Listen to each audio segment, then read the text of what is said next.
I've been asked to stand in front of you all, so don't take offense. It's gonna be on the video. Good evening, everyone. Thank you so much for being here tonight. This is a great turnout. I'm so excited to see so many faces that I don't recognize.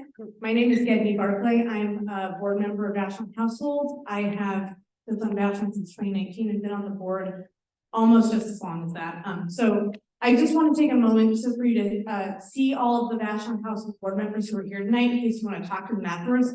Could VHH members just stand up? You may also recognize us from our cute little stickers on our hotels. So these are people who've been working tirelessly since 1991 to build and maintain affordable housing on Vashon. Before we get started, I've been appointed to do some thank yous and to set the scene. So first of all, big thank you to the Vashon Center for the Arts for giving us the space to be here tonight. What a beautiful space it is. I also want to thank the primary sponsor of this event, Future Sound Energy, as well as our general sponsors who include Enjoy Productions, John L. Scott, Thriftway, Island Insurance, Sotheby's, Future Sound Cooperative Credit Union, Vashon Adventures, Vashon Pharmacy, Vashon Island Coffee Desk, Vashon Ace Harbor, and that's it. So big thank you to the businesses who are stepping up for affordable housing this year. As I'm sure if you're here, you understand that this issue is important and timely, but just to give you some details to remind you of why we find it important and timely, the median rent on Vashon is currently $3,000 a month. That is more than the median rent in Seattle and in Tacoma. So we're spiking here. The home price, median home price on Vashon is also $825,000. Which means that a household would need to earn more than $110,000 a year to afford rent or mortgage without being home burdened. And I'm sure without too much of a stretch of your imagination, you can think of lots of essential occupations and jobs that do not meet or exceed that $110,000 a year. Vashon Household on our own has more than 300 people on our housing interest list, and that doesn't even, I think, begin to represent the actual need for more housing inventory at a sustainably protected, affordable rate on this island.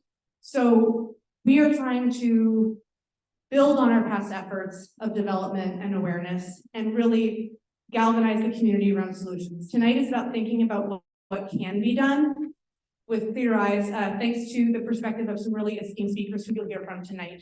I'm going to introduce our facilitator, who will then introduce the rest of the panel behind me. So facilitating tonight is Ballew, a full-time Vashon resident.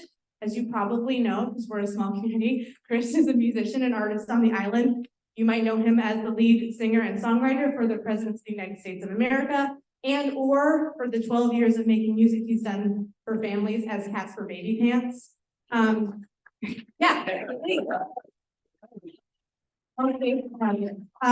So thank you, Chris, for being here tonight, for facilitating. We're really appreciative to have someone representative of a really important population on Vashon, the artists here, to facilitate. So without further ado, I'm gonna hand it over to Chris, and we look forward to talking with you tonight. Thank you so much. All right, thanks everybody. Thanks for coming out tonight. As Getty said, I was a rock and roll guy, and then I was a little kiddie music guy. And I've been part-time on Vashon for about 9 or 10 years, and then we've just been full-time, me and my wife Kate, for the last 2 years. And sometimes we get asked, why did you move to Vashon? And it's kind of a simple, we think there's 2 things that really drew us here: nature and people. And the second one, people, is being affected very much by this housing situation. It's kind of the doorway through which I found myself involved with Vashon Household. I would love to be able to say to friends who are looking for somewhere to put down roots with their creative small business that they can come to this island and experience what I've experienced, which is that my creativity has gone through the roof since I've lived here. It's just such a wonderful environment, both because it's beautiful and because the people are beautiful. And so that's kind of how I found myself involved in this situation. But, you know, my personal aim was a small sliver of the much bigger pie, if you will. There's people in dire economic straits. There's, you know, businesses that need workforce housing. So that leads us to assemble, we were assembled here tonight to take stock. We're here to kind of talk about the current need and how it's being met by Vashon household and future need and how to meet that. And we really are excited for the Q&A afterwards to hear from the community. We want to hear ideas, questions, observations, creative solutions, maybe. So that's why we're here. Even though this issue seems gigantic and insurmountable on some levels, we have to try, and how we try is a reflection of who we are as a community. Compassion for sheltering those in need is just a cornerstone of a great society and a compassionate community, and I know that's what we want for our island. So that's why we're here to pour energy into this issue. Personally, my creative solution, not solution, but my creative idea is, the Keep Vashon Weird stickers, right? Do those still exist? You still have those? Okay. I'd love to see it expanded and take up the entire bumper of the car, and it would say, Keep Vashon Weird and affordable and compassionate and inclusive and diverse and tolerant and vital and creative and economically healthy and weird. Yeah. And it's not sponsored by Vashon House. So I'm going to introduce the speakers tonight. Just real quickly, just tell you who everybody is, and then they'll each get a chance to address you guys. So we have Heidi Gruber, Seattle Times reporter, wrote a recent article about the situation. Jason Johnson, who is executive director of Vashon Household, to talk about current efforts being made toward the solution to the problem. Chris Brick, who is executive director of Shelter America. He's here to talk about the Creekside Apartments and other things. Joe Nguyen, Washington State Senator, and Emily Alvarado, Washington State Representative. Also, PSE, as Gedney said, is sponsoring tonight. So Karen Brubeck, the Senior Community Engagement Manager for PSE, couldn't be here tonight, but she wanted me to read a statement. It says, power, power, we need more power. We love power. Electricity is food. Power, power, power. No, it's not. No, sorry, that's the wrong message. It says, it is important to Puget Sound Energy to support the communities that we serve. One of the ways we do that is by sponsoring the important work that nonprofits do in the community every day. PSE is proud to support the work of Vashon Household on the critical topic of affordable housing on Vashon Power. Okay, so now we're going to move into each of our panelists sort of telling you more about themselves and their relationship to this effort. So we'll start with Heidi Gruber. Thank you. Thanks everyone for having me here. Yeah, I obviously, as you said, I wrote a recent story about the housing shortage on Vashon. I do just want to say, obviously, the Seattle Times did not discover the housing shortage on Vashon. The Beachcomber has been writing great stories about this for years, and I learned a lot from them. I came to this year because I heard from a friend who lives on Vashon about some of the land use changes that the county was proposing, and some of the discussion and debate that had sparked on the island. And when I started looking into it, I basically found a larger story about this shortage of housing here and how that's affecting individual people who are trying to scrape together a living on the island.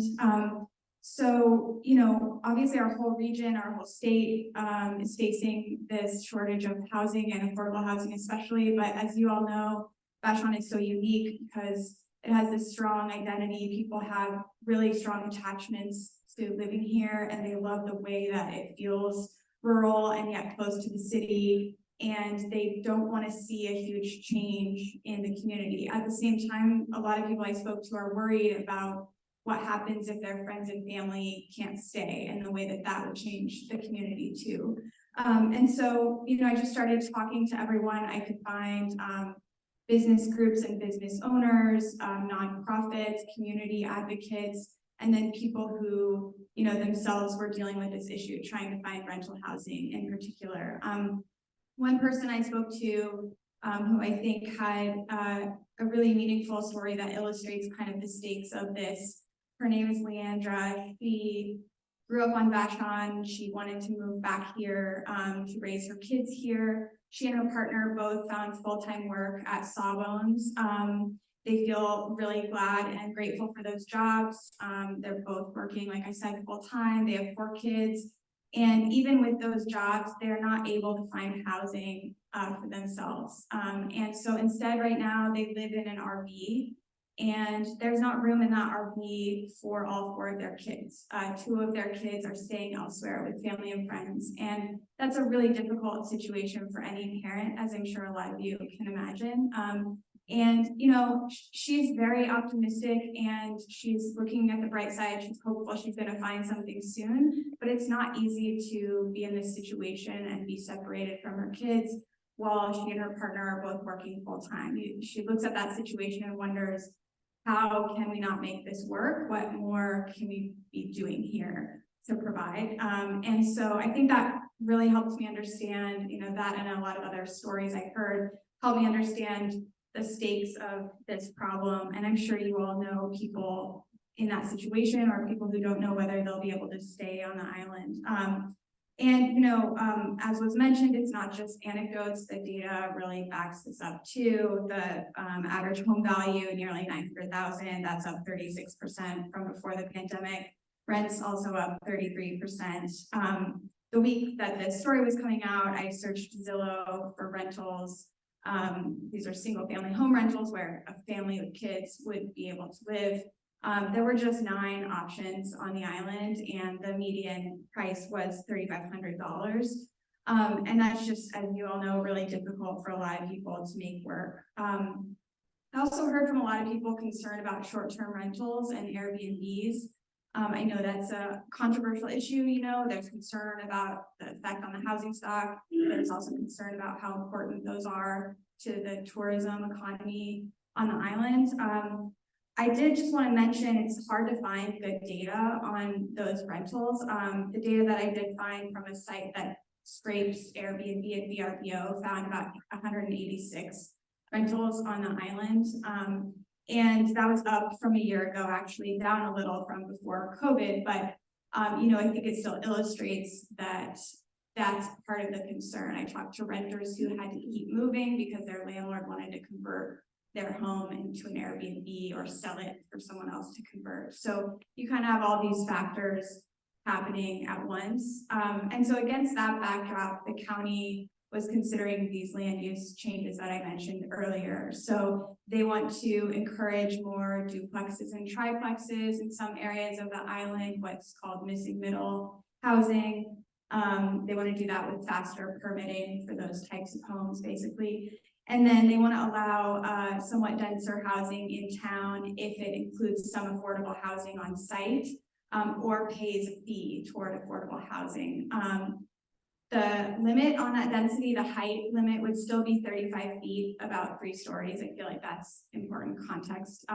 But the discussion that they're having is, can we encourage private developers to come and maybe build an apartment building in town and make some of those units affordable or pay a fee? The fee is a controversial idea. Not everyone thinks that that should be allowed, but the county is still debating whether to allow that or not. So, you know, I felt like Vashon was a really pointed example of what many parts of our state are seeing, which is this dire need and people who are really worried about their future. And then, you know, nonprofits, community organizers, government actors trying to figure out what to do about that.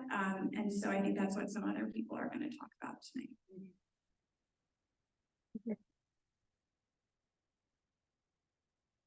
Next, Jason Johnson, Executive Director of Vashon Household. So 2023 has been a big year for Vashon Household. Why don't you catch us up with what's going on? Sure, thanks, Chris. And I can't help myself. I also have to thank all of you for coming. I always have this worry, whether I'm throwing a party or hosting an event, that nobody's going to come. And you're filling the space. And so I really appreciate that you decided to spend your Tuesday evening here discussing this really important issue. Yeah, this has been quite a year. You know, Vashon Household has been in service to this community since 1990. And we have 88 rental units in our portfolio, as well as 38 single-family homes that are affordable first-time home ownership through a community land trust model. And that has been incredible work. Many of our board members who are here tonight have been part of, really entrenched in developing those properties. And Vashon Household, the housing that it has developed, acquired, and manages is something that this community should be really proud of. I came to Vashon Household about 1.5 years ago, and it was because of the homeownership, the community land trust model, that Vashon Household and this community's housing efforts really came onto my radar, and I wanted to be a part of it. First thing when I started, I wanted to do a lot of community engagement and start building relationships. I committed to the board that I wanted more people to know who Vashon Household was. And I wanted them to know that there was a resource in their community that they could talk to and engage with and share ideas with as we all sort of struggled through this housing challenge.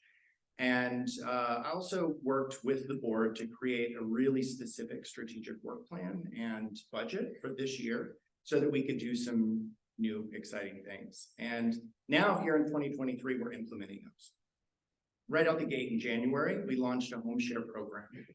Home share is a really simple concept where Vashon Household connects people who have extra space in their home with people who need homes.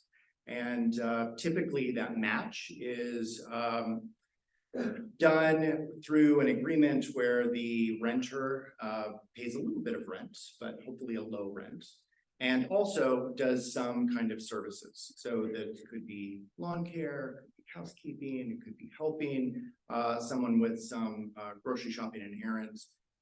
But we are sort of the matchmaker in that relationship between a home provider and a home and a renter. So that was really exciting because we didn't have to build a thing. We're making use of existing housing. And we set a goal of serving 30 people, making 15 matches. We're well on our way to being successful with that program. And it's a really inventive idea. We modeled after one that's very successful in Tacoma. And was really excited to get that started here this year. In April, we acquired a 12-unit apartment building called the Islander Apartments. And that was an effort that really preserved those 12 units of affordable housing in this community. That happened because of a very generous seller who not only worked very closely with us on the right terms, but also agreed to be our lender. We were able to pay for the down payment, the legal, the closing, all of that with the generosity of 4 Vashon families. So in a market as hot as Heidi just described, there's not a lot of time for us to engage with our partners at the federal, state, and county level and strike when an opportunity comes. And this, the Islander Apartments, I'm just so pleased to say that we have that now in our portfolio, and those 12 units will be affordable in perpetuity. So that was a really exciting achievement for us as an organization to be able to do that without government support.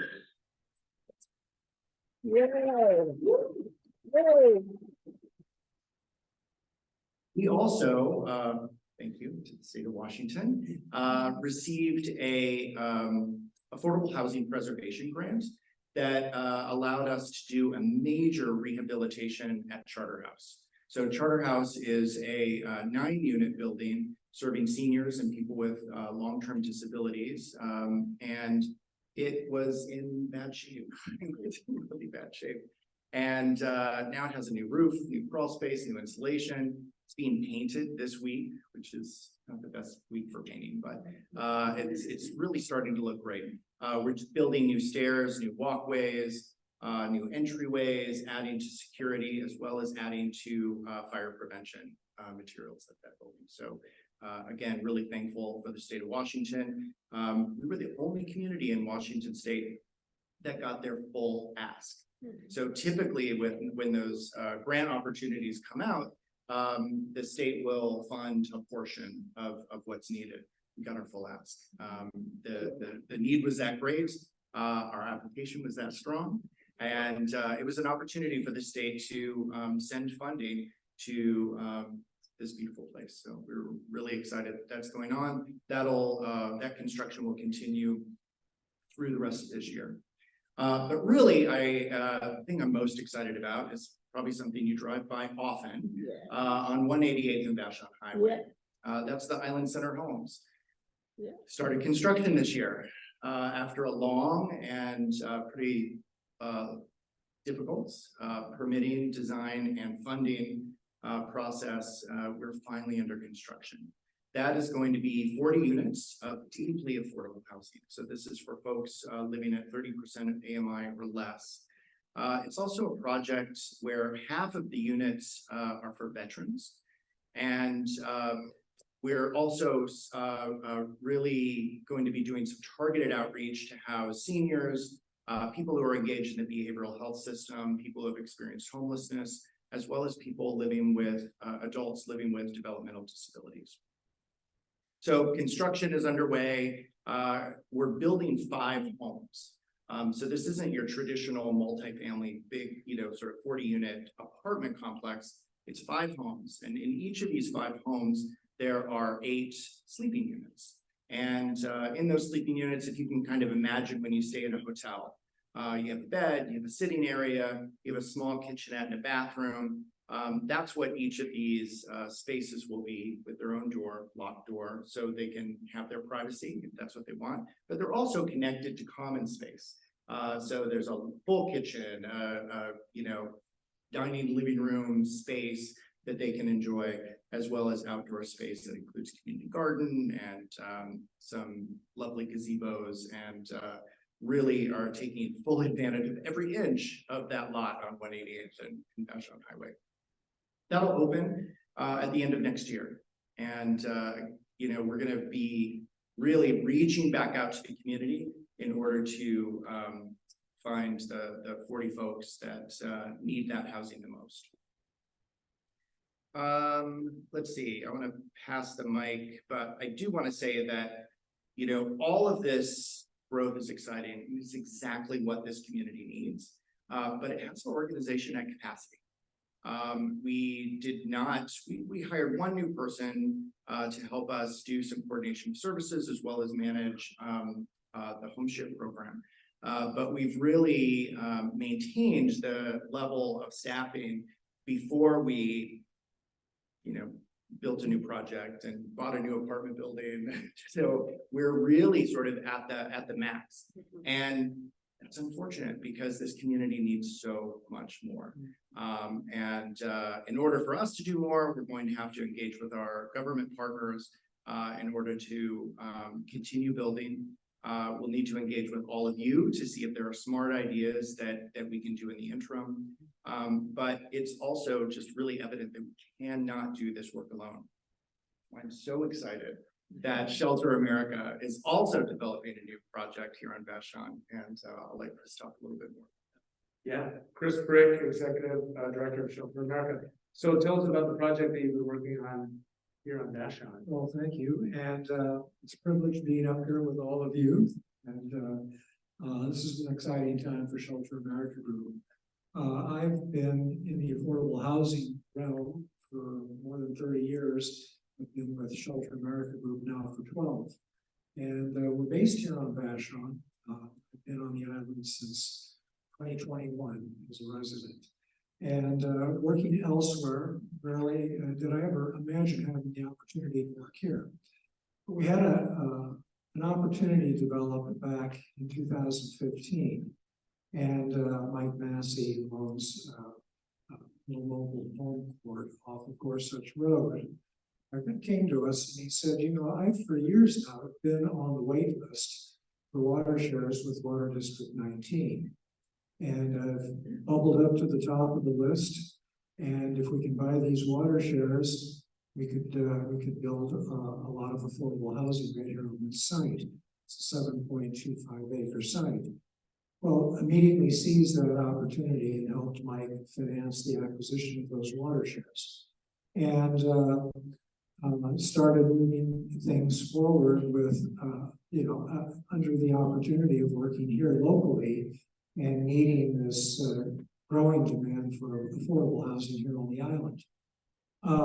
By fits and starts over the past 8 years, in many applications, it became evident that we weren't going to secure the financing we needed in the traditional way that you would finance an affordable housing project, i.e. with low-income housing tax credits. So King County early on recognized our challenge, and they were the first of the public funders to step forward with us. And they stood by us and have been at our side now for several years. With their involvement, continued applications for things like housing trust fund loans with the Department of Commerce we've made. And we were finally awarded 2 years ago an award of housing trust funds that enable us to take yet another step. Now we were getting the attention of the Washington State Housing Finance Commission. They're the organization that is responsible for allocating tax credits here in Washington. And we made another application for tax credits, and we came very close once again, but we really couldn't compete with the level of the applications along the I-5 corridor running through King County and throughout Washington. So early this year, we finally broke through. And I had a call with all of the funders, King County, the Department of Commerce, and the Commission. And all agreed that, okay, we're going to make this happen. We recognize the dire need here on Vashon. And we're going to make this happen for you. This is our informal commitment. Formal commitments have been coming forth.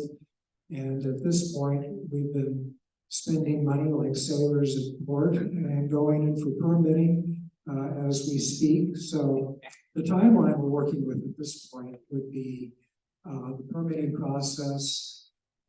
It's been protracted with King County, particularly going in and coming out of COVID, but I think with the housing finance group, with King County money involved, we're going to probably get some tender loving care out of the permitting department, and they'll keep some traction going for this project. So we're looking at a 9 to 12 month permitting process, which would enable us to begin construction probably in June 2024.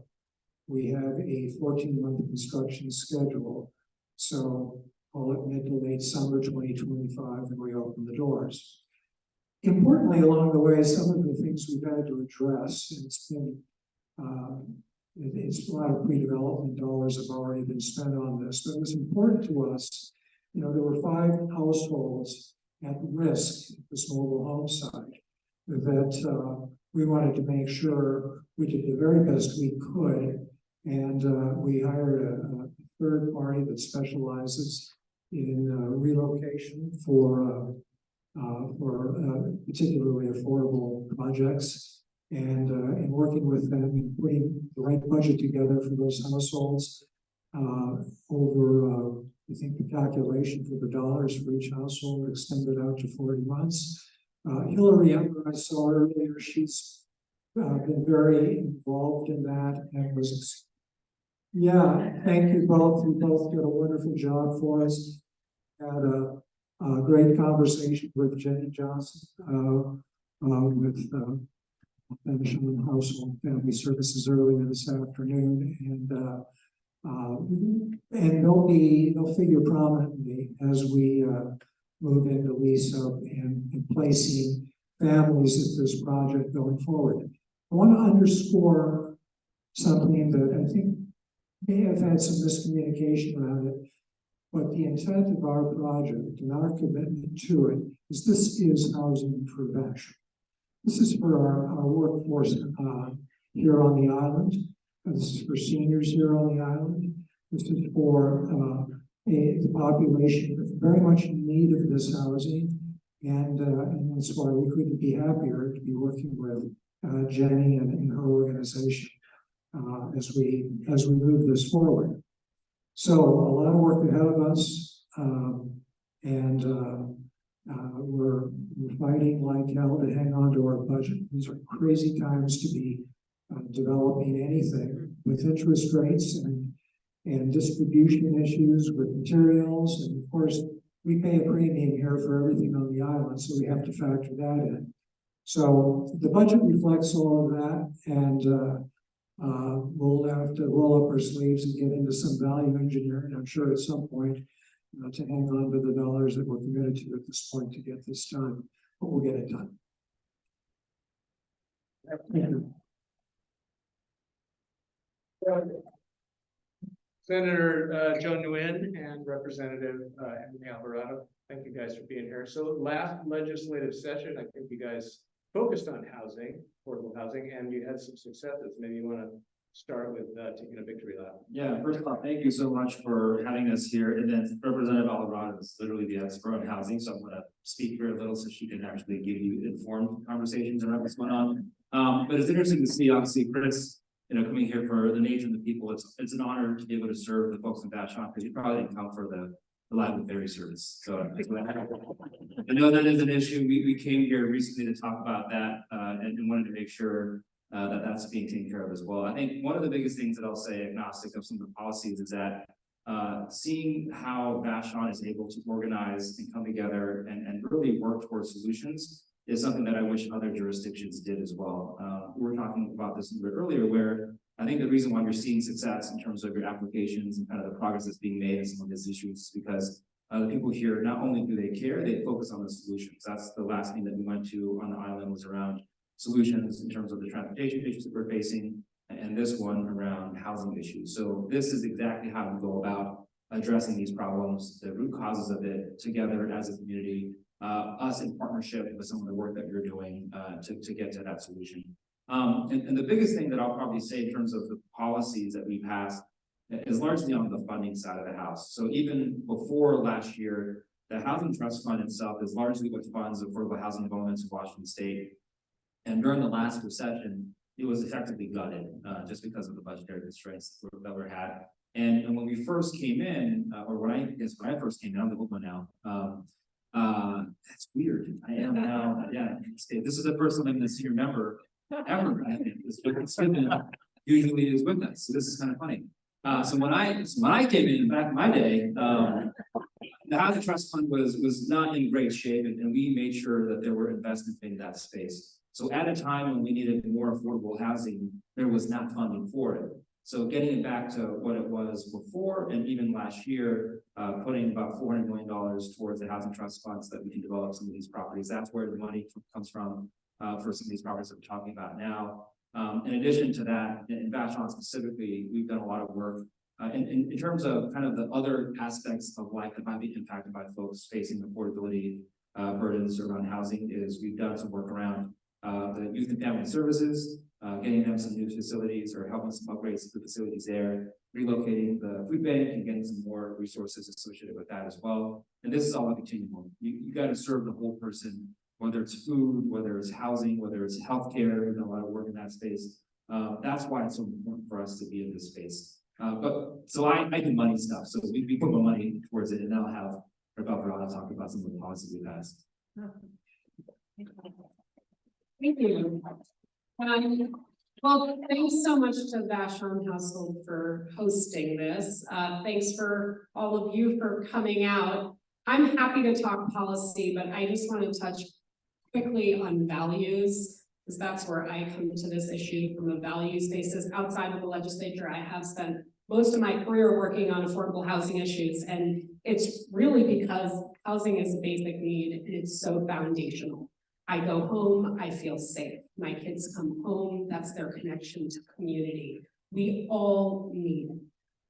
And outside of it being personally foundational, it's also critical community infrastructure And you notice that when it's not there. When it's not there and you don't have housing for your workforce and the economy no longer works and it breaks down, you see how essential it is. And we're feeling that pain now because people are suffering because they don't have the foundation, and communities are suffering because they don't have that critical infrastructure. And it's obviously an issue that's a national one. The national statistics are really overwhelming about how many people are struggling with affordability issues.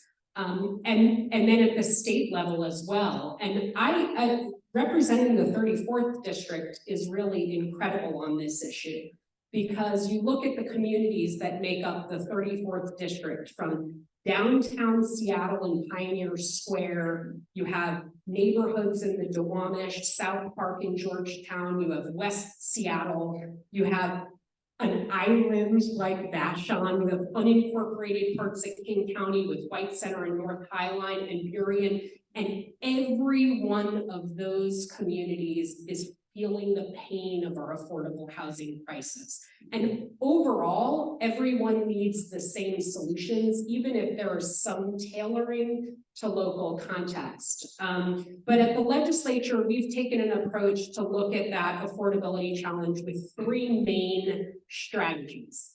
And I think we gave it a catchy name, like giving it letters, S's. So supply.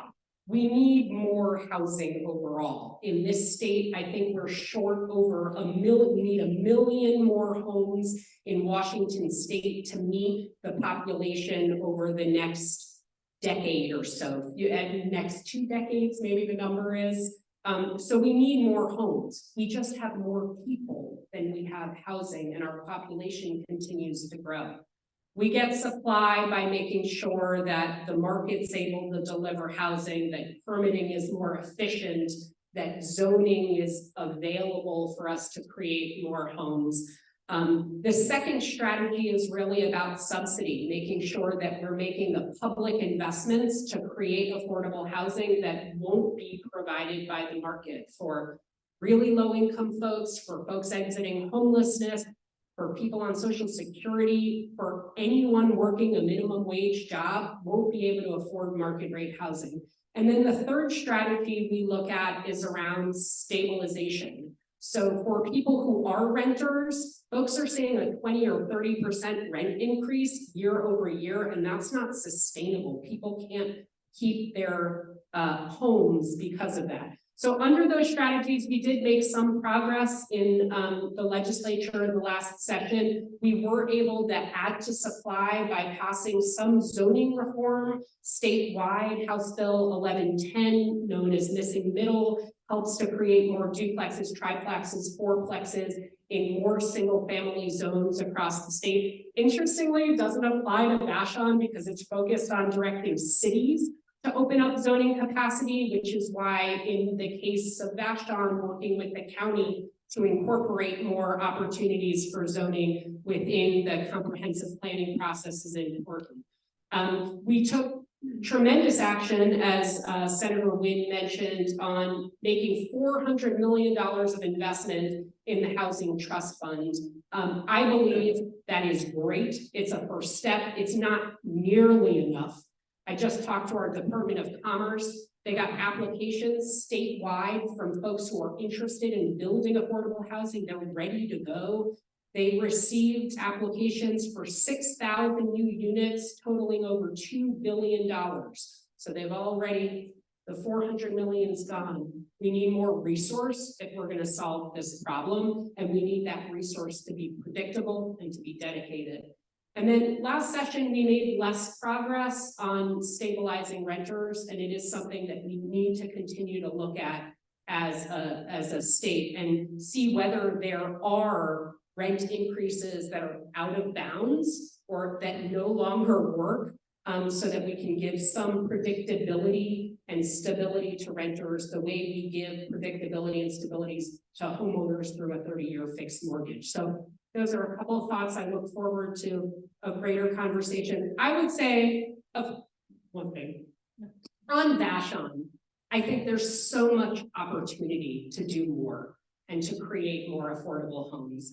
I'm so excited about the community land trust model. And one thing we did at the state this year is we made a first time investment, $40 million in acquisition funding at the State Housing Finance Commission. I'd love to see us using those resources to acquire land here on Vashon and create new permanently affordable homes for first-time home buyers to be able to get a chance to live in this community. That's something we could do more of. It's something we can scale here in this community, and I'm excited to work with Vashon Household and others to bring more resources here so we can create more affordability.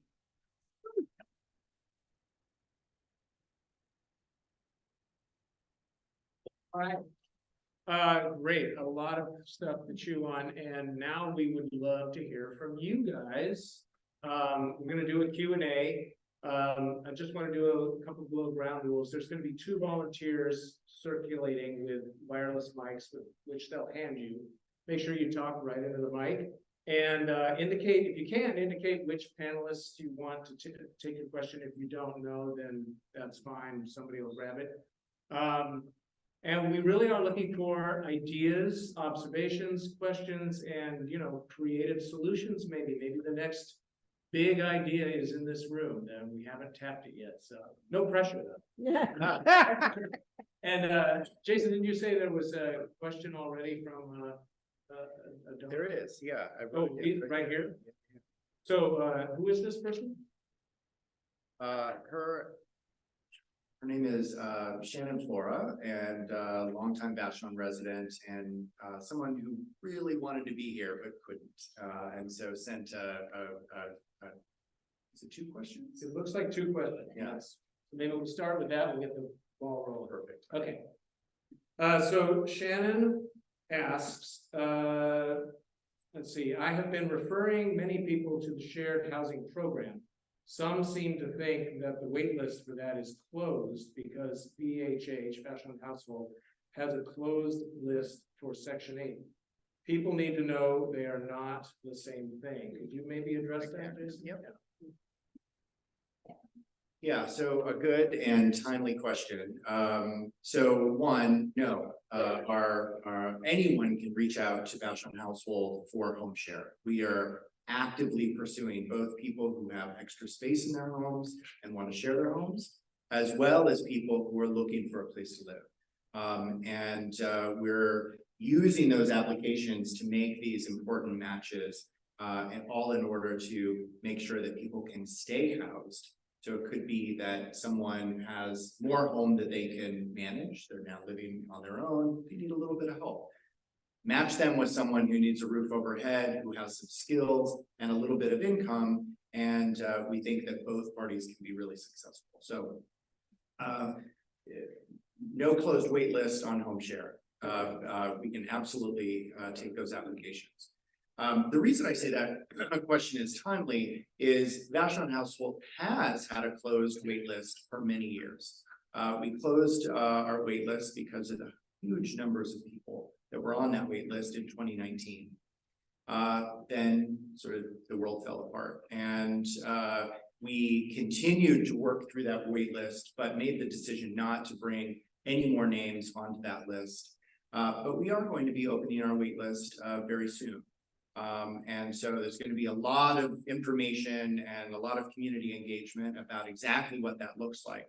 But it was a high priority of mine to make sure that our doors are open. And, you know, we may not be able to house individuals immediately, but that doesn't mean we shouldn't be, you know, receiving information about who needs housing. So we'll be opening our wait lists shortly for home share and all of our other projects. Okay, cool. I'll just go with her second question too, just to kind of get, you know, see what she has to say here. She says in quotes, Section 8 isn't a place.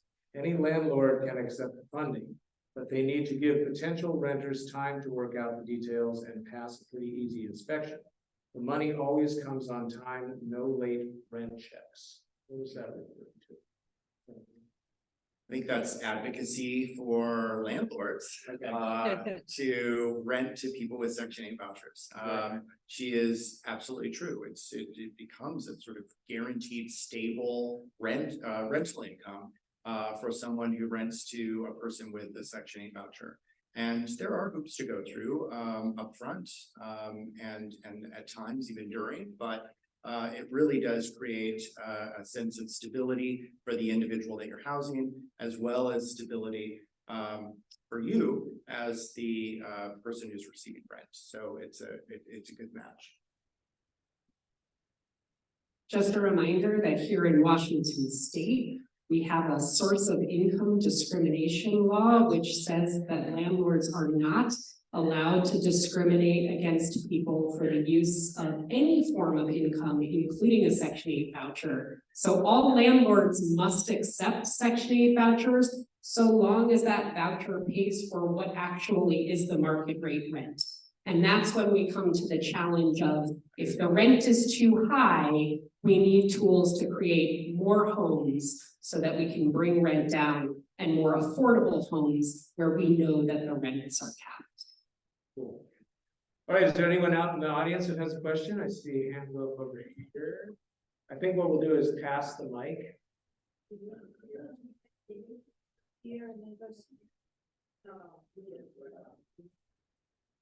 I think they will unmute the mic. Yeah. Sue, there's not. Is this it? Yes. Okay, so I'm a longtime member of the community, but a new homeowner. Yay, on the island, it's a miracle, I'm a miracle. And I would love to have somebody else living on the property. So either a trailer or an ADU or a yurt or whatever. And I'm really having trouble finding information about the legality of that, of how to do portable, living structure, and whenever you mention building anything on Vashon, people are like, oh my God, it's impossible, it takes years and it's really expensive. So that makes it seem very daunting. And I totally want to move ahead with one or both of these. And so if Vashon Household or somebody else could provide resources for homeowners or property owners to move ahead to create more small, housing as ADUs, that would be incredibly useful.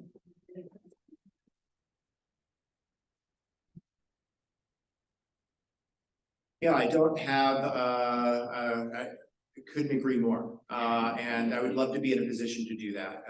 And so capturing that idea, there it is. Thank you, Christy. Thanks. Yeah, it's a great idea, because it can be very daunting. And there's septic issues to deal with too. Yeah, while I don't have an answer, you have the power to advocate at the county level. It really is King County who makes a lot of the decisions as far as ADUs and sort of land use. And so being a strong advocate for housing of all types on your property is always important to do. Oh, yeah, there you go. You're on. I am Lynn Kerrigan. Thank you for coming. I'm an old social worker, so I actually want to add another factor. I'm not quite to an idea phase, but we have such population growth in this particular area due to big employers.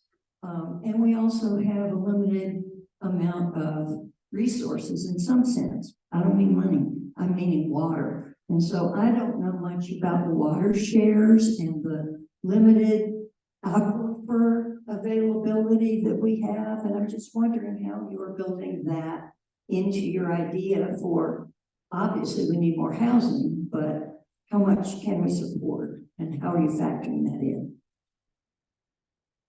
I think that's the fundamental limit, candidly. I think part of the cost associated with, part of the delay, part of the reasons why it's so hard to build more housing in Vashon is because of that. And even if you look at beyond that, just the sewage and septic and whatnot as well, I think the main strip outside of the ferry is the only spot that has an actual sewer line. So there's physical limitations associated with the island that we'll have to overcome. I think there's creative solutions, again, that we'll have to work through regulations wise, where we use gray water, where we use retreatments of water, things like that, where of the ones that don't need to be potable, we can potentially use different sources.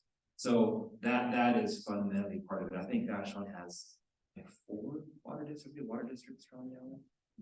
A lot of wells, right? So, I looked previously around how do you coalesce, and candidly, it's actually very hard because there's so many water districts associated with it as well. I wonder if there's a way to do advocacy with the commissioners on those water districts to see if there's solutions they bring. Yeah. Well, the two large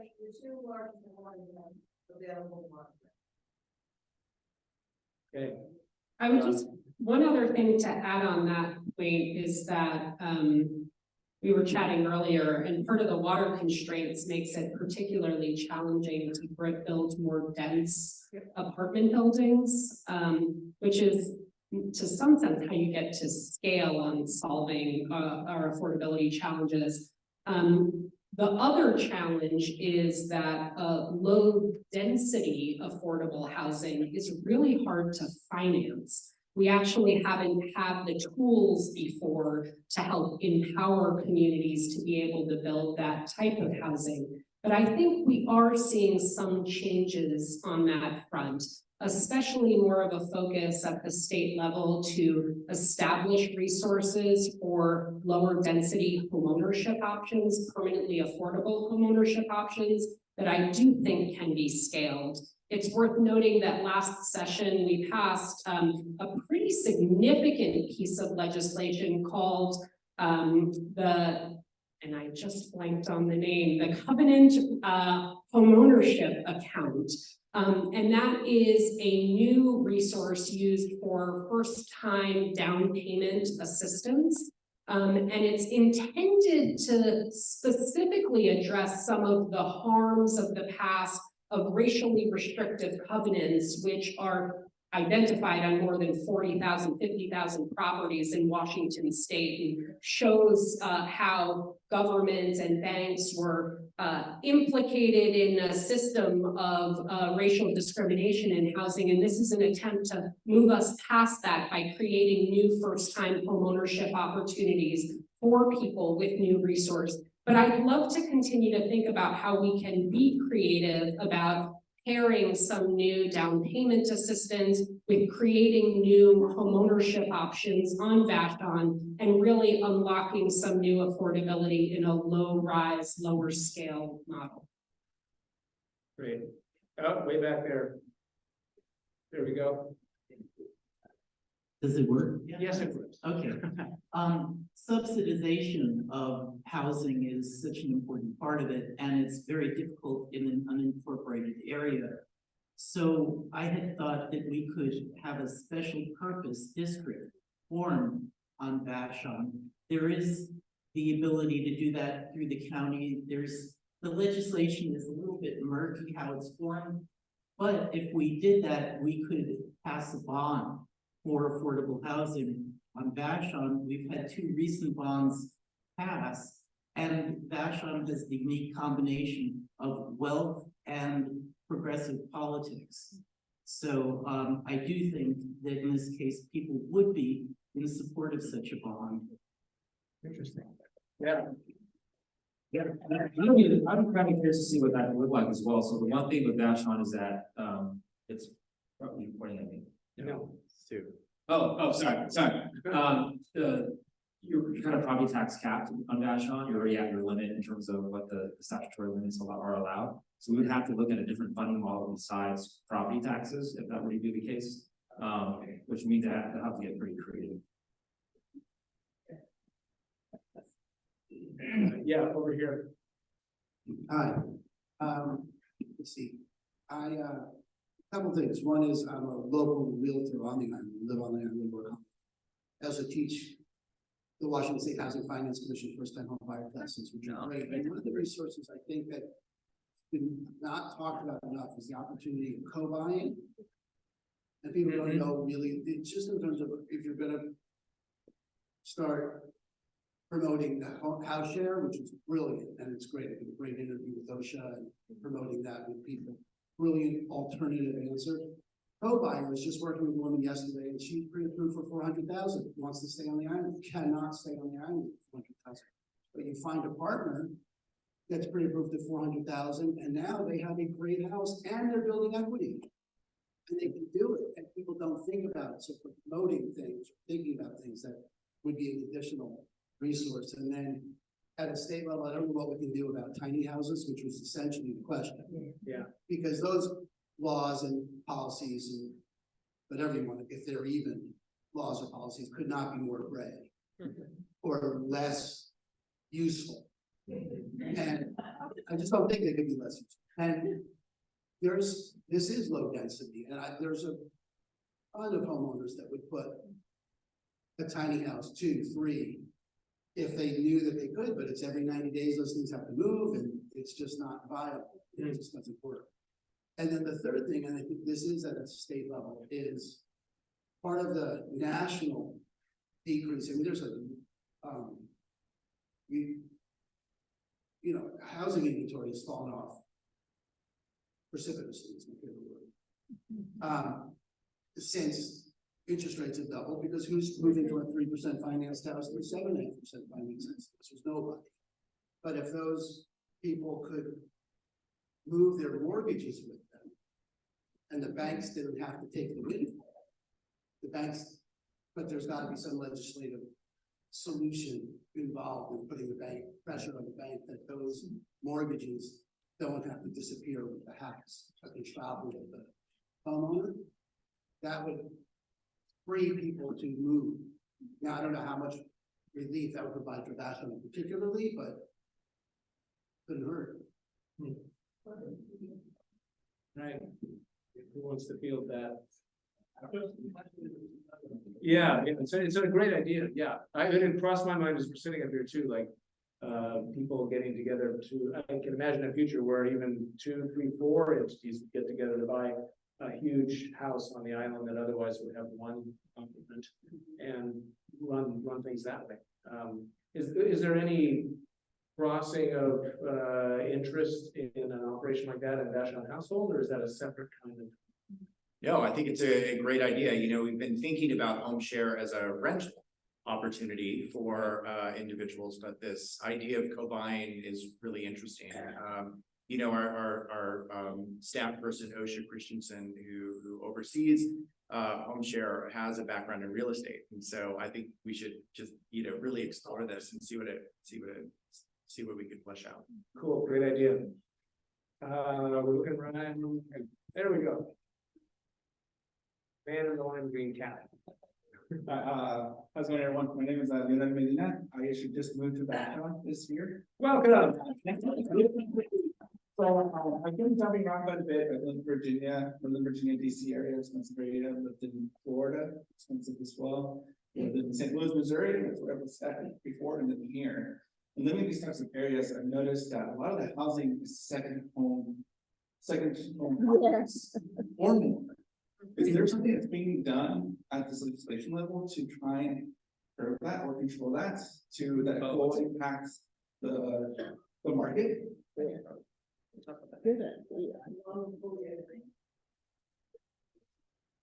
I don't know at the legislature level if anything is, if there's any legislation in the works about that. I do know that that is a significant concern, and it's not just Vashon, it's also like a lot of our other quote unquote vacation or tourism communities, Leavenworth, Orcas Island, these places, but I have not heard of anywhere in Washington that has limited vacation homes specifically. There have been limits on Airbnb, but I'm not sure the legality of limiting second home ownership or perhaps taxing it differently.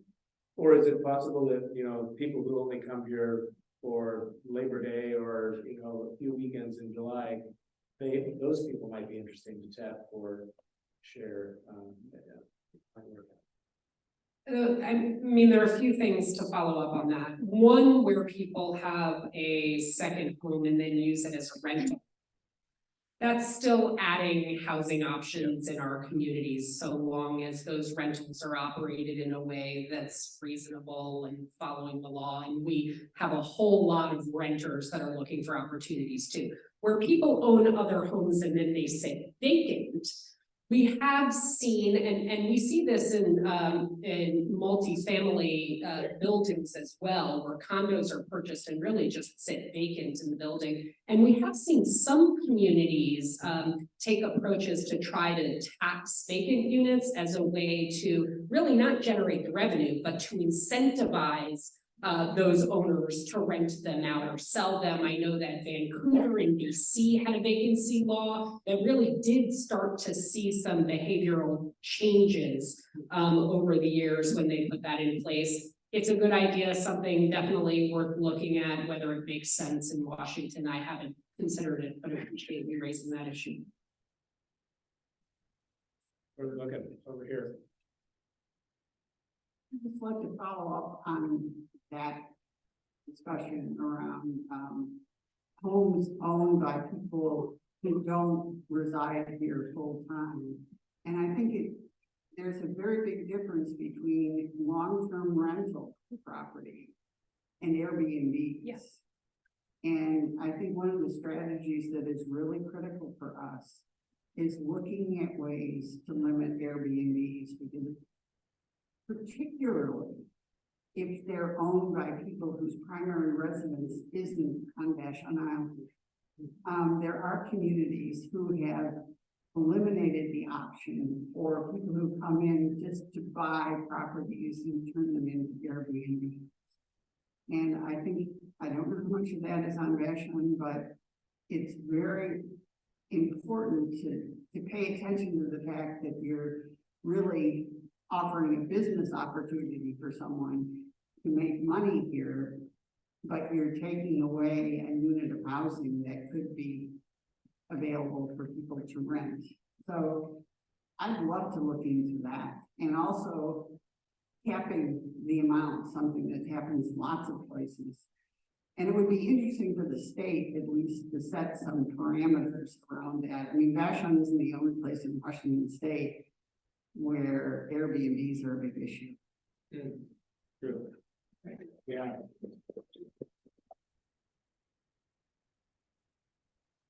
The most interesting part about this meeting is who's not here. Which is King County.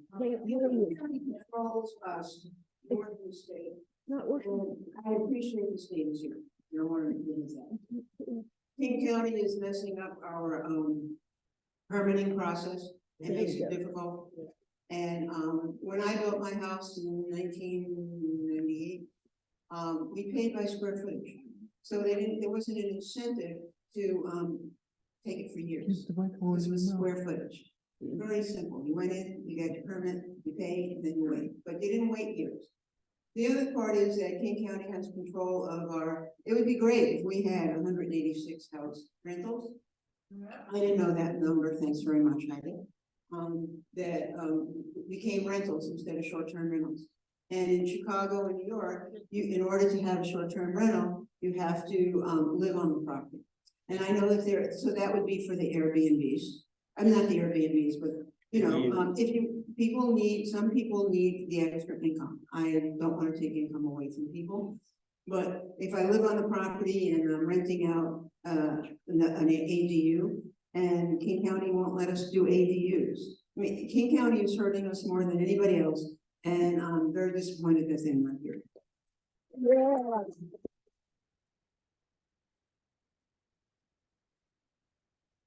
So, I want to add thanks to the state. Can't hear. It's on notes. Was this better? Okay, sorry. Yeah. My adult voice. I guess first I want to add props to the state for funding. I've been an observer of the state system for a few years. And kind of what we've done on the state level historically is sort of probably criminal would be the word. So they're restoring funding this year is really awesome. The twist I'd like to add is that we share a challenge with San Juan's and Whidbey and Bainbridge. So I'd like to suggest that we have an island caucus that would also create a set aside of funds for the island, given that we do have very unique challenges in terms of the housing needs we have to meet, the transportation for labor and the things you have to actually build, and the time that it takes and the rare opportunities. So it's insane for us so we have projects that happen because we happen to have owners that are willing to stand around for 10 years. That's not the real world. And costs go up, so having money set aside, so a good project that meets appropriate standards, sort of policy objectives, can happen right now, not after 4 cycles of funding. Second thing is, I think that the ADU process is something that every individual has to randomly learn is ridiculous. And so there are a couple of obstacles here that we obviously have to solve, water and sewer being the 2 main ones. But there are technical answers there. And so there ought to be a how to do an ADU on Vashon manual that doesn't require each person to have to limit on their own $10,000 later. And that's not very complicated. And even some of the things that are perceived as obstacles, like water, that's not an obstacle, but for instance, the Department of Health considers an attached accessory dwelling unit to be not an extra unit. And so in fact, it doesn't require an additional connection. If you have a detached one, it's a different story. But it is to say some of the things that you think are problems aren't necessarily problems. Because lastly is, I'm all about sort of the goals of the comp plan and how we are looking to manage growth on the island physically for real reasons, the infrastructure and the rural character. And so concentrating stuff in the town center makes complete sense. I'd like to think that we could figure out ways of expanding that slightly around developments like Sunflower, the small development off Bank Road, where through a contract rezone process, those could be done outside of the town center. So the community would be part of figuring out that those 12 units are in the right spot. It makes sense.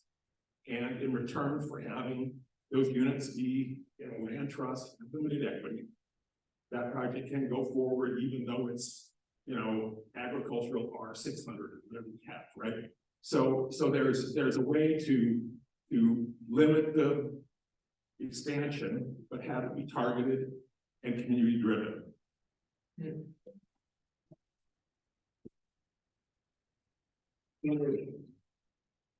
Well, those are really great ideas. I think the second 2 that you mentioned around understanding ADUs and around increasing some concepts for zoning out more density outside of the town center really are county issues. So I'm going to acknowledge them. But on the first issue about state funding for affordable housing on islands that share some unique characteristics that make those developments maybe a bit dissimilar from other affordable housing across the island, across the state. I think it's a really good idea. I will say that last session, we did take steps to do one thing that I'm gonna hold my breath and wait to see how much it helps, which is we directed the Department of Commerce under the Housing Trust Fund policies to deeply and fully fund projects.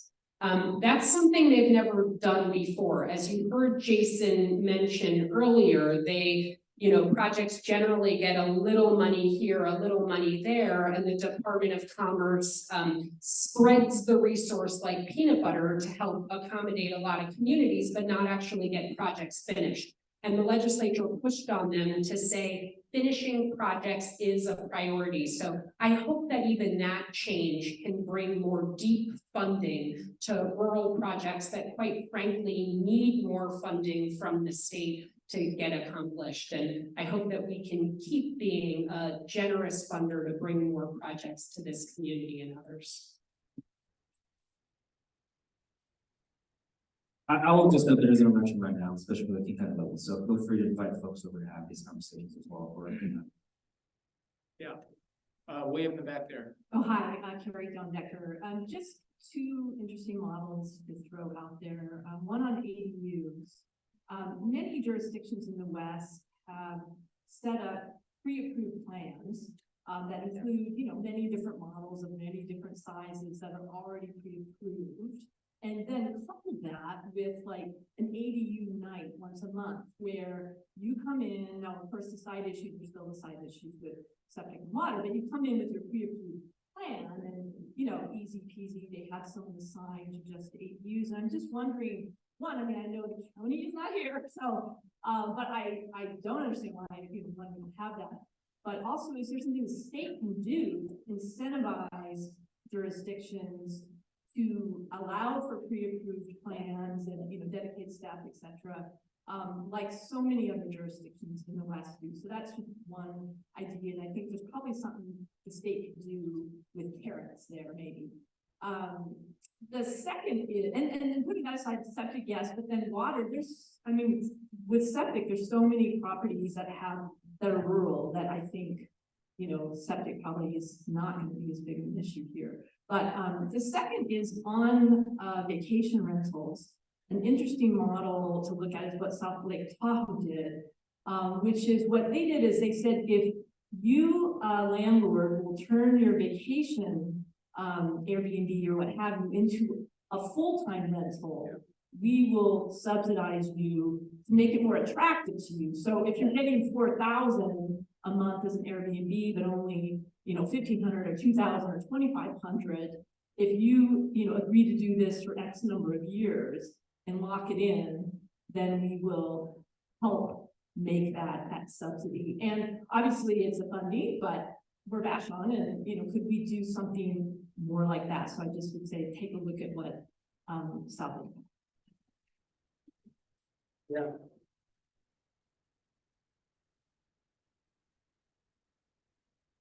There's one point on ADUs. I don't know if anyone from the community council is here, but I think Diane Emerson told me that you all are maybe working on like a how to do an ADU type of thing. So if you're interested in that, I'd maybe suggest reaching out to them.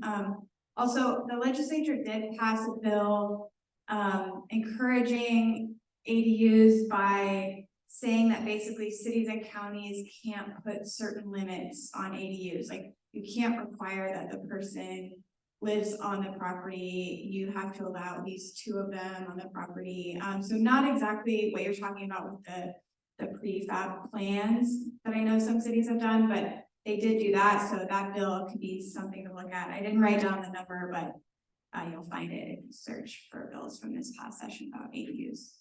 Okay, and we had a council member back there tonight. Want to address that?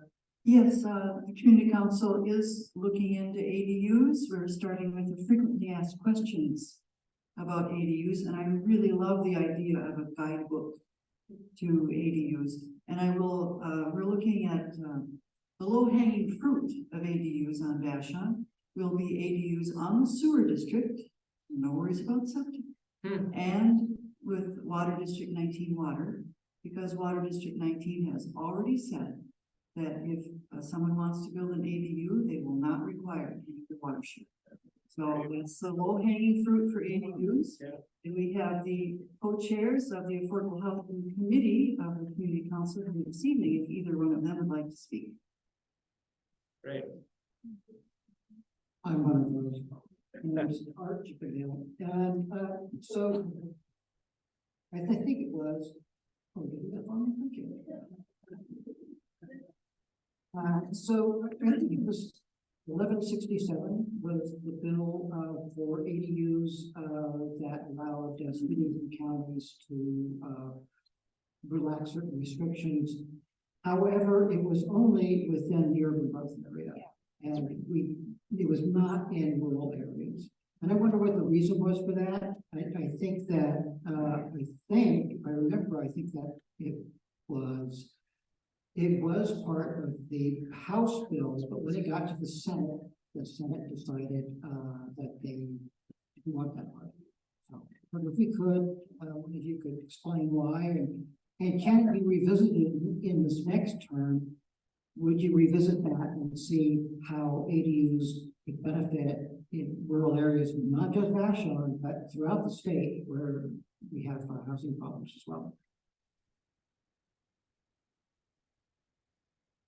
Yeah, I think it's a good question, and we're happy to revisit it. I think, you know, at the highest level, the tension is always, I think there are certain elected officials and advocacy organizations that have set a pretty firm line on the urban growth area and the boundary as being the place where we're trying to focus development in and not open up regulations to allow for outside of those boundary areas. I think the point you raise is that in a lower density model like an ADU, maybe that's something we can be comfortable having in more communities.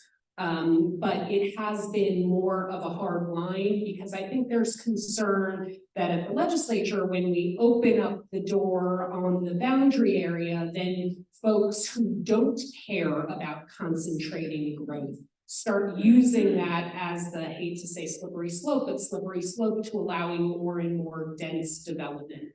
And so it's just something that we need to continue to navigate, but in a community like on Vashon, where there are fewer other options, there might be a way to incorporate that, especially even looking at some of the larger counties planning under the Growth Management Act. There might be a subset of areas where that makes sense.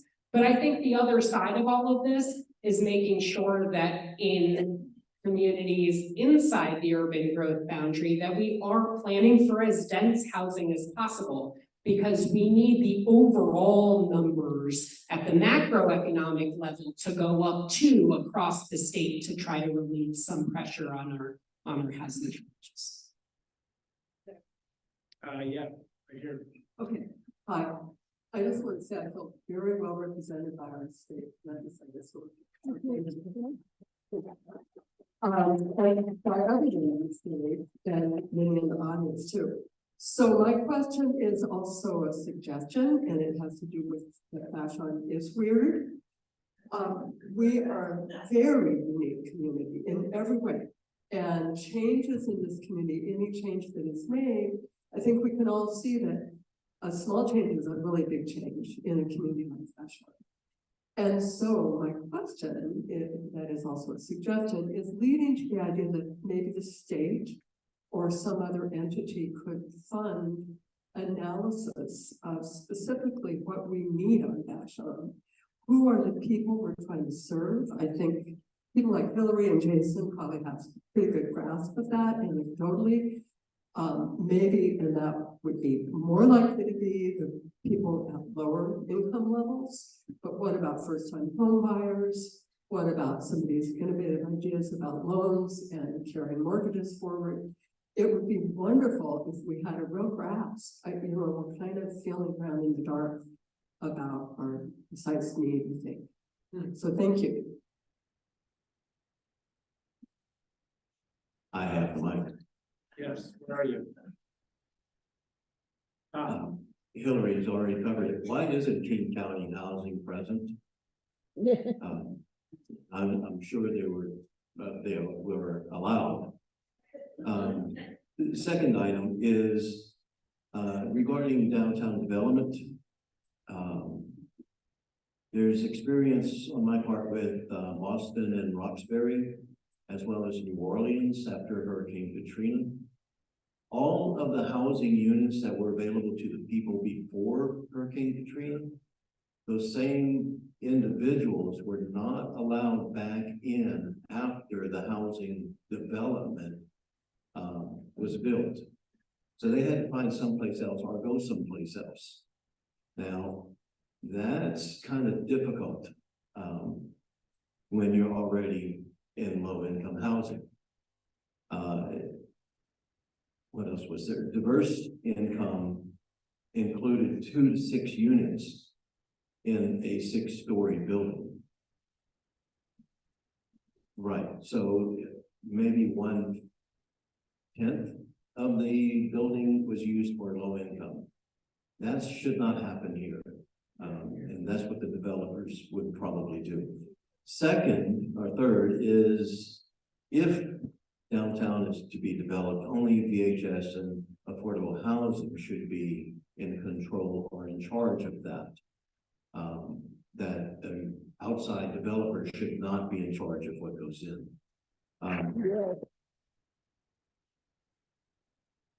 Let's see, regarding state level, Group B wells. That is a topic that has been, it's not tech, so it's been dropped to the wayside. Yet, where I own, the Group B well that I'm supposed to be attached to won't let me attach. So I would like the, I'm gonna call you Joe. I'm gonna ask Joe, something needs to be done with the Group B well system. They were permitted for multiple use up to, I believe it was 12, but the majority of them were developed for 6 homeowners. And currently 1 or 2 are on those Group B wells here on Vashon. So there's something should be done differently. I think that's it. Okay. Thank you. Do you want to address that, Joe? Yeah, I'm not sure, I think part of the work being done as well, I'd love to kind of dive deeper on some of these spaces. I think candidly, part of the decisions being made may not necessarily be at the state level, but ensure that there's a partnership, or at the very least, if there's jurisdictions that need to be clarified, is that happening. For folks who follow local politics, obviously I have opinions about the county level and how we can do a better job in that space, but I think one of the biggest things is ensuring that these suggestions that we have right now, if at the Vashon households, we can capture some of those things and bring it back and really make sure that there's a true partnership with our county and state. Because I think, at least from our perspective, we have to write policies that address the whole state. So when you get to more microeconomics in terms of the decision being made here, it really requires some nuances. So I know that our offices are more than happy to partner with the county and local jurisdictions to figure out the solutions for this. Address this to King County regarding the wells. Yeah. King County said it's a Washington state level issue and it will not affect or just a comment. I'm David Hold on the board of Vashon Household, the treasurer for some years. I just wanted to recognize, it's wonderful, the comment, I think it was you, I don't know who said you recognize that Commerce is looking for full funding. And I just want to let you know that we did get full funding for Island Center housing and let people understand that that was a real significant change for us coming in a very difficult period. And we really appreciate that. And we're building a project with full state funding for very low income people. So thank you very much.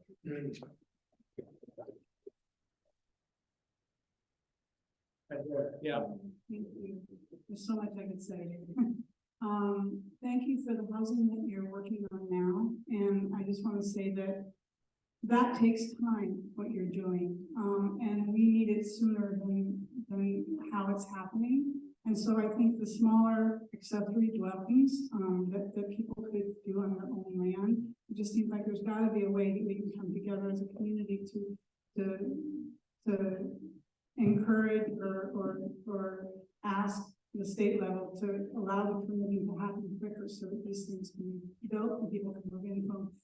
And I say this with experience. When I first moved here in 2010, for the first 5 years I lived here, I have sat and cat sat and dog sat. I wanted to live on this island. It took me 5 years. I lived in seasonal rentals where in the summertime I had to live in a tent in somebody's meadow. I'm a person by myself. I could do that. A family can't do that. They've got to have a home that they can be all 12 months of the year. You know, it's not just a second home to somebody that they can rent out for the winter time, but for the whole year. And hopefully longer than a year. So thank you. Yeah. How about yeah. We're gonna do one more question and then we're gonna. I think Chris, I'd like to respond to. You would, I'm sorry, yes. And you made an important point. It shouldn't take as long as it does.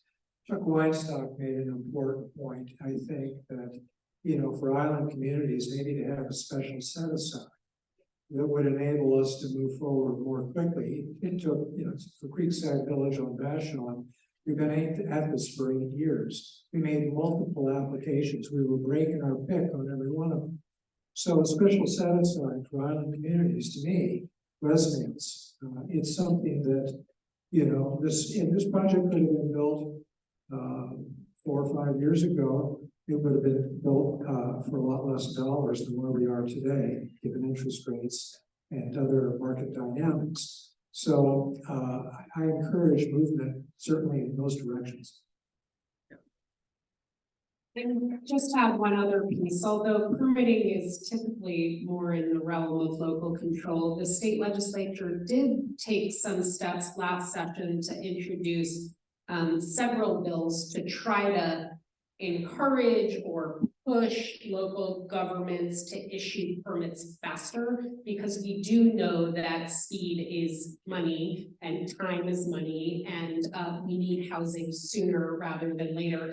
I had a bill last session that was really even about accountability and transparency in permitting, as the existing law is. Governments aren't even supposed to hit certain timelines by permit issuance, but we don't even have the information as to whether they are. My bill would have simply had them report that information to the Department of Commerce, and if they weren't reporting to the Department of Commerce, they wouldn't have been eligible for planning grants at the state. That bill didn't pass, but I know that there's a lot of energy, and we will continue to look at how we push and work with and support local communities in getting those permits issued faster in a way that still maintains our goals and visions around health and safety and environmental responsibility. My turn. Okay, I'm sorry, just want to let you know, we're gonna do 2 more questions and then we're gonna have a closing statement, so. Where am I looking? There we go, get there. Yeah, so my name is Beth Kapar, I've been here a long time. And I wanted first to commend Vashon households and the folks that are on stage, etc., for your efforts. But I did want to say that, every single issue requires sort of a short-term strategy and a long-term strategy. And one of the things that we haven't talked about at all is the whole issue of housing being a right, and that we need to force our governments at all levels, really starting with the federal level, because that's where a lot of our tax money goes.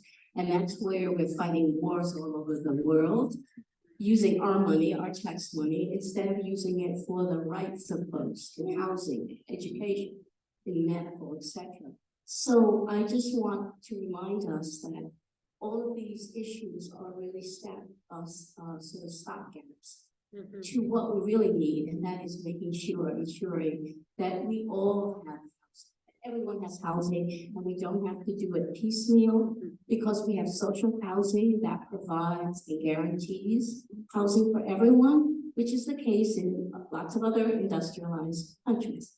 So we mustn't forget that, and we almost need to start, I think, any discussion around the shortage of housing with the broader issue of the right to housing. So I'm just questioning first about that.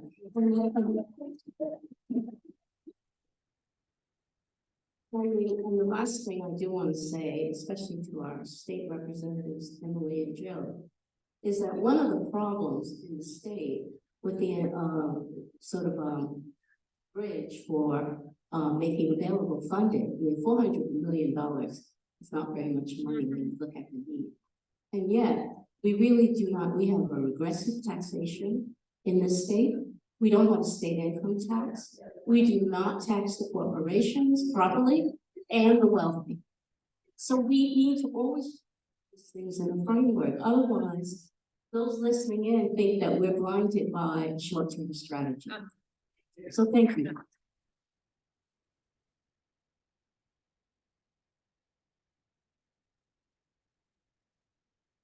All right, we're gonna do one more. You're waving very enthusiastically. Oh, it's waving at your friend, okay. Wanna do that? No, she's just waving. She's just waving. Okay, we have one more. Well, I mean, unless somebody else wants to go, I'm Sue Gardner, and I'm also on the board. And one thing that occurs to me is that there's this wonderful interplay between home share and this renewed or increasing interest in ADUs. And that is that an ADU or an accessory dwelling unit does not have to be a separate little tiny house in your backyard. It very likely can be the underutilized basement or daylight basement for the woman who's living by herself because her spouse has died and she's barely able to keep up that 70s house that she's lived in for 55 years. And it's that lower level that can be converted to a home share or an ADU. And we need a mechanism by which we can help people like that make that conversion.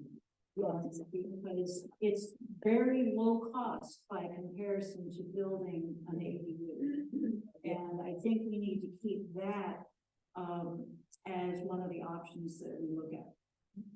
Great, yeah. All right. Gegni wanted to make some closing oh, here she comes.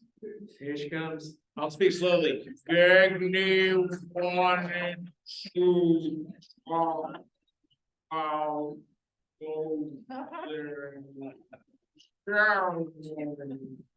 All right, I made it. Standing. I mean, these are very general, but wow, thank you so much for coming here tonight and for sharing all of these ideas. I think this was a first attempt at having some sort of live forum for community input. And we've had smaller parties or smaller gatherings, but we hope to do more things like this in the future. I do want to thank all of our speakers here tonight. So I'm going to get off the camera for the live stream, just so we can appropriately thank Chris Ballew, Heidi Gruber, Jason Johnson, Chris, I didn't get your last name. Rick, Joan Nguyen, and Emily Alvarado.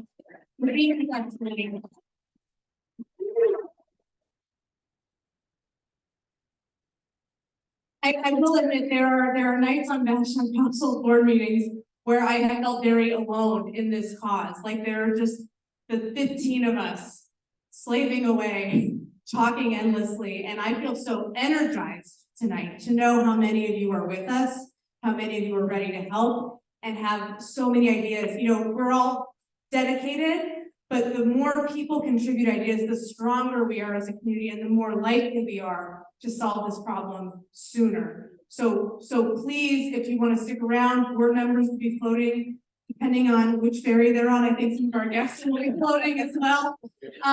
But we also have a mailing list so that if and when we do more events like this, please, we want you to be a part of it, and we want you to bring your friends and your neighbors and your family members so this can grow and that these ideas on this board can grow. We'll send out maybe a little summary of these ideas if you want to join our mailing list, so that this can keep circulating. So thank you so much.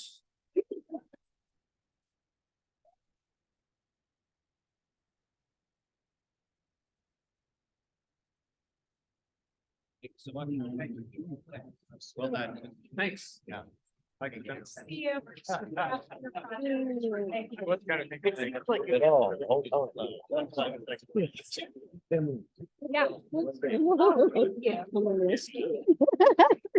Thank you guys for babysitting my computer.